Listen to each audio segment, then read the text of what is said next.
নমস্কার বন্ধুরা, education culture YouTube চ্যানেলে তোমাদের স্বাগতম।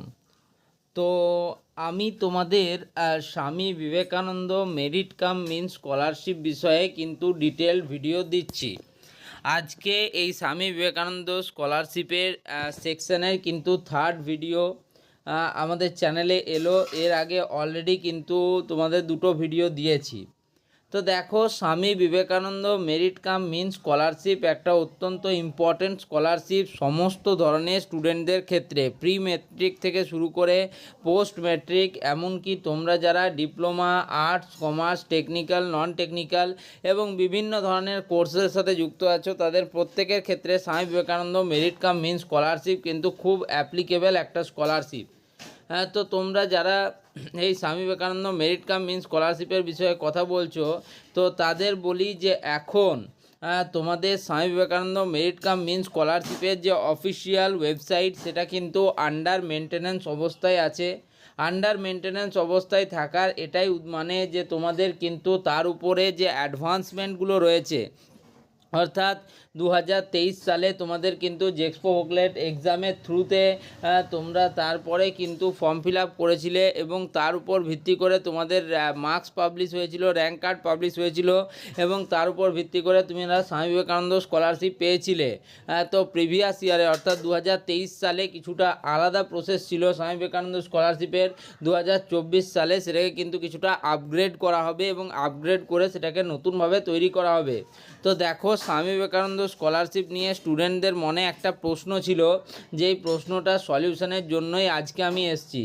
অনেকে বলছে যে দাদা, আমি 2022 সালে মাধ্যমিক পরীক্ষা দিয়েছি, তারপর 2023 এবং 2024 সালে এসে আমি উচ্চ মাধ্যমিক পরীক্ষা দিয়ে ডিপ্লোমার প্রথম বর্ষে অ্যাডমিশান নিয়েছি।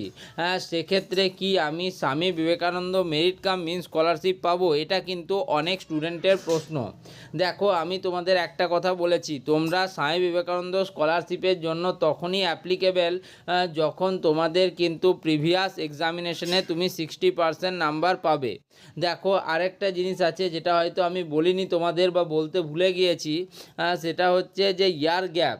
দেখো, তুমি যদি স্বামী বিবেকানন্দ স্কলারশিপ পেতে চাও, সেক্ষেত্রে তোমার কি জন্য বা কি বিষয়ের জন্য তোমাদের ইয়ার গ্যাপ হলো, সেটা কিন্তু তোমাকে উপযুক্ত প্রমাণ তোমাদের স্বামী বিবেকানন্দ ওয়েবসাইটের পোর্টালকে দিতে হবে। তার কারণ, তার মানে হচ্ছে 2022 সালে মাধ্যমিক দিয়ে তুমি কেন ডিপ্লোমা অ্যাডমিশান নাওনি, তুমি কেন 2024 সালে উচ্চ মাধ্যমিক দিয়ে ডিপ্লোমা অ্যাডমিশান নিলে, অর্থাৎ মাঝের এই 2 বছর তুমি যে ক্লাস 11th এবং 12th এক্সামিনেশান দিলে, তো সেটার কিন্তু প্রমাণ তোমার কাছে থাকতে হবে, তবেই কিন্তু তুমি স্কলারশিপটার জন্য অ্যাপ্লিকেশন করতে পারবে। 2 বছর অবধি এয়ার গ্যাপ কিন্তু তোমাদের মানা যায় স্বামী বিবেকানন্দ স্কলারশিপের ক্ষেত্রে। দেখো, তোমার কাছে প্রমাণ রয়েছে যে তুমি 2022 সালে মাধ্যমিক দিয়েছিলে, তারপর 2 বছর তুমি কিন্তু হায়ার সেকেন্ডারি দাও অ্যান্ড দেন তুমি ডিপ্লোমা অ্যাডমিশান নাও।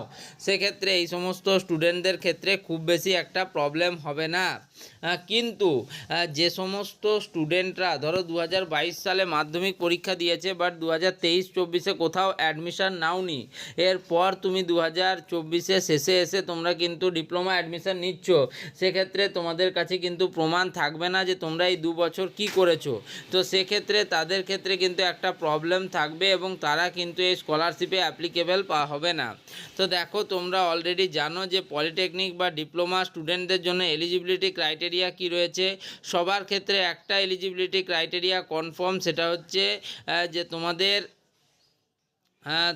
স্বামী বিবেকানন্দ স্কলারশিপের জন্য তোমাদের মান্থলি যে অ্যামাউন্ট, সেই মানে ইয়ারলি তোমাদের বাড়ির যে ইয়ারলি ইনকাম, সেটা কিন্তু 2,50,000 টাকার নিচে কিন্তু হতে হবে ইয়ারলি। ওকে, তো যদি আমরা দেখি, দেখো এই যে তোমাদের Swami Vivekananda merit cum means স্কলারশিপের কিন্তু অনেকগুলো স্টেজ রয়েছে, যেমন first stage, second stage, third stage এবং ফাইনাল পেমেন্ট স্টেজ। ওকে, তো তার মধ্যে প্রথম স্টেজটা হচ্ছে তোমাদের অ্যাপ্লিকেশান সাবমিটেড। তোমাদেরকে সবার প্রথমে একটা কারেক্ট ওয়েতে এই স্কলারশিপের জন্য যে অ্যাপ্লিকেশান রয়েছে সেটাকে তোমাদের ফিল আপ করতে হবে, অর্থাৎ the application has been submitted correctly and is currently under process. Next institute will verify it. তুমি যে Swami Vivekananda merit cum means স্কলারশিপের জন্য অ্যাপ্লিকেশান করবে, তো সেটা কিন্তু তোমাকে ঠিকঠাকভাবে সাবমিট করতে হবে, এবং সেটা সাবমিট করার পর তুমি যে ইনস্টিটিউটে এখন পড়ছো সেই ইনস্টিটিউট সেটাকে ক্রস ভেরিফাই করবে। ওই জন্যই আমি তোমাদের বলছি যে তোমরা কিন্তু as per Swami Vivekananda merit cum means scholarship policy 2022 সালে মাধ্যমিক দিয়ে তোমরা কিন্তু 2024 সালে Swami Vivekananda merit cum means scholarship পেতেই পারো, বাট যতক্ষণ না তোমার ইনস্টিটিউট তোমাকে ভেরিফাই করছে, ইনস্টিটিউট সার্টিফাইড করছে, তার আগে কিন্তু সেটা করা কঠিন। তাই আমি বারবার তোমাদের একটা কথা বলছি, তোমরা যে ইনস্টিটিউটে এখন পড়ছো সেই ইনস্টিটিউটের সাথে যোগাযোগ করো, তার সাথে তোমরা প্রিভিয়াস যে স্কুলে পড়েছো সেই স্কুলের স্যারদের সাথেও যোগাযোগ করো। এই দুটো বিষয় কিন্তু বন্ধুরা করে নাও, নাহলে কিন্তু তোমরা সমস্যায় পড়বে। আমি আগেই বলে দিচ্ছি, এখনও অ্যাপ্লিকেশান শুরু হয়নি, তাই এখনই এই বিষয়গুলোকে নিজেরা ঠিকঠাকভাবে ক্লিয়ার করে নাও, তাহলে কিন্তু পরে অসুবিধা হবে না। একবার অ্যাপ্লিকেশান শুরু হয়ে গেলে তোমাদের এইসব করতে করতে অ্যাপ্লিকেশানের টাইম পেরিয়ে যাবে, তখন কিন্তু আর তোমরা কিছু করতে পারবে না, তোমাদের হাতে আর কিছু থাকবে না। তাই তোমরা কিন্তু এখনই করে নাও। কি বলছে, the application have been submitted correctly and is currently under process, next institute will verify it. এটা হচ্ছে তোমাদের স্বামী বিবেকানন্দ স্কলারশিপের অ্যাপ্লিকেশান স্ট্যাটাসের ফার্স্ট স্টেজ। নেক্সট হচ্ছে forwarded by HOI, head of the institute.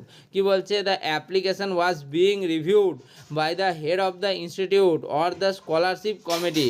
তোমাদের এই যে অ্যাপ্লিকেশান তোমরা প্রোভাইড করবে, সেই অ্যাপ্লিকেশান স্ট্যাটাসটা বা অ্যাপ্লিকেশানটা তারপর হেড অফ দ্য ইনস্টিটিউট যিনি রয়েছেন বা স্কলারশিপের যে কমিটি রয়েছে, তারা কিন্তু সেটাকে নিয়ে এবার টেক ওভার করবে এবং তারাই বিষয়টিকে দেখবে। And has been send for approval of higher education department. তারপর তোমার সেটার জন্য অ্যাপ্রুভাল যাবে, অ্যাপ্রুভালটা হায়ার এডুকেশন ডিপার্টমেন্টের কাছে যাবে। এটা হচ্ছে তোমাদের সেকেন্ড স্টেজ।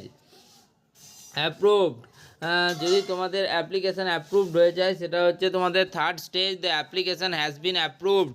এরকমভাবে তোমাদের কিন্তু স্ট্যাটাস শো করবে। এবার হচ্ছে রিজেক্ট অর ইনভ্যালিড, যদি দেখা যায় যে তোমার অ্যাপ্লিকেশান স্ট্যাটাসে ভুল রয়েছে, সেক্ষেত্রে সেটাকে রিজেক্ট বা ইনভ্যালিড করে দেওয়া হবে। কি বলছে, the application has been rejected or the application has been deemed invalid. তোমাকে হয় তোমার অ্যাপ্লিকেশান প্রসেসটাকে রিজেক্ট করে দেওয়া হবে বা ইনভ্যালিড করে দেওয়া হবে। ফান্ড ডিস্ট্রিবিউশান, তো তোমার এত সমস্ত কিছু হয়ে যাওয়ার পর funds are distributed only when the application is approve. যখন তোমার অ্যাপ্লিকেশান অ্যাপ্রুভ হয়ে যাবে তখন কিন্তু তোমাদের ফান্ড ডিস্ট্রিবিউট হবে। In which case it may take 1 or 2 weeks to receive the next payment. তো পেমেন্ট পাওয়ার জন্য সেক্ষেত্রে তোমার 1 বা 2 সপ্তাহ, কোনো কোনো ক্ষেত্রে আমি দেখেছি 1 মাস মতো কিন্তু সময় লাগে। তো এটাই হচ্ছে তোমাদের ফাইনাল পেমেন্ট স্টেজ। ওকে, তো আশা করি তোমরা বুঝতে পারলে যে Swami Vivekananda merit cum means স্কলারশিপে তোমাদের সমস্যাগুলোর জায়গাগুলো এবং সমাধান সূত্র। দেখো, আমি তোমাদের বলেছি যে তোমরা পাবে, কিন্তু সেটা কিন্তু যতক্ষণ না তোমার ইনস্টিটিউট লেভেলে ভেরিফাই করছে এবং তাদের সাথে তুমি কথা বলছো, তার আগে কিন্তু সব কথা বলাই বৃথা। ওকে, তো যাই হোক, এই ভিডিওটা এখানেই শেষ করছি। ধন্যবাদ।